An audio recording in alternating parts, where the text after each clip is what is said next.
So, Mr. Kamat, thank you very much for joining us in the Value of Good Advice series. As you know, in this series, the central belief that we are trying to propagate is that the value of good advice is not really about whether this year your advisor gave you X% more return than benchmark or Y% less than benchmark. The true value of an advisor really comes in holding a client's hand when he needs that help, that support the most. Now, you've been in this business for more than 30 years. You're richly experienced. You've dealt with thousands of clients. I'm sure you'll have a lot of experiences that you can share, which really bring out the value of good advice. I remember you told me when we were talking about this, you told me about a client who literally had money under his mattress and how you helped him create wealth. So if you could please give us that story, that's a very interesting one. First of all, I thank Wealth Forum for giving this opportunity. Pleasure is ours, sir. So the thing of what I was telling you about one client is this somewhere in 1992. I met a person whose first I was having insider information about this particular client. Okay. And the insider information was provided to me by two sons. His two sons. Okay. He said that my daddy has got a lot of money, but all the money is lying either below his mattress or in some cupboard. As in cash. As in cash. Cash, okay. And he's not ready to pay income tax. His tax consultant also is not listening to him and is not also guiding him properly.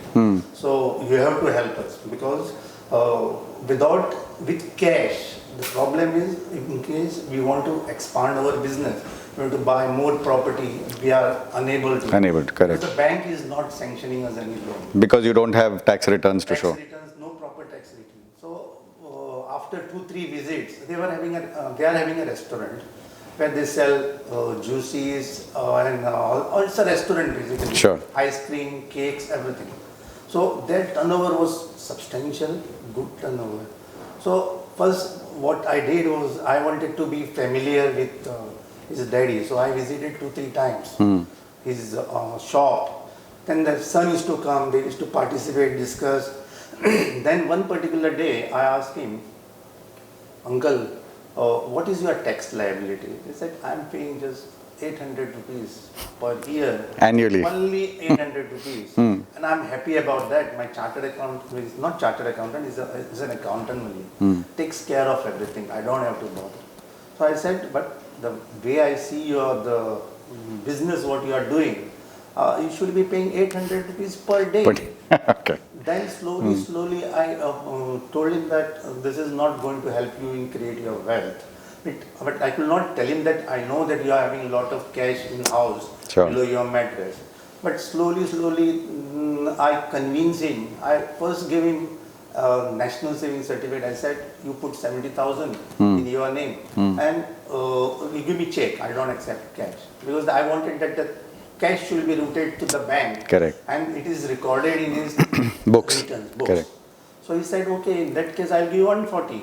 He gave me his 70,000 and another 70,000 in his wife's name. So 140 came. Next year, again, I told his son, the only thing what you are supposed to do is that you are selling so many items in your hotel. There's all other things, there are no bills and all. But yes. I remember that you are getting bills for soft drinks and you are getting bills for ice cream. Right. So to begin with, what you do, make it a habit that you are going to pay all ice cream bills by check. Check. Okay. So naturally, the father also didn't realize that the ice cream turnover is so much and he's going to pay by check. So ultimately, when the financial year got ended, they saw that their income has grown and everything is turning into slowly. Next year, he gave me 280.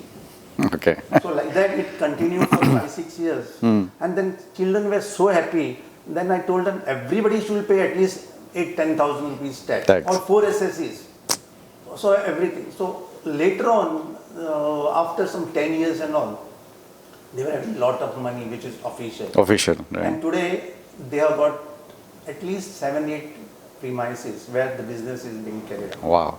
And that has been because they've been able to show proper records to the banks and obtain loans.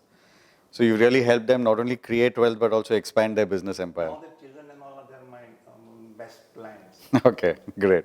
That's a great example, which is quite offbeat. It's not about, like, I think, like we discussed, it's not about mutual fund returns, but it's about actually setting their entire finances on course. Yes, I brought them later on into mutual fund also. Sure, Not only sure. in this Messi and PPL. Yeah. Later on, slowly, Totally. slowly. Because once you as have the base, then you can base always. and the father was having confidence with me. Sure. More than his children. So he used to tell his children, call Hari. And he used to give more and more. That's wonderful. And there's nothing now under the mattress. Great. No, that's a great story. Thank you so much.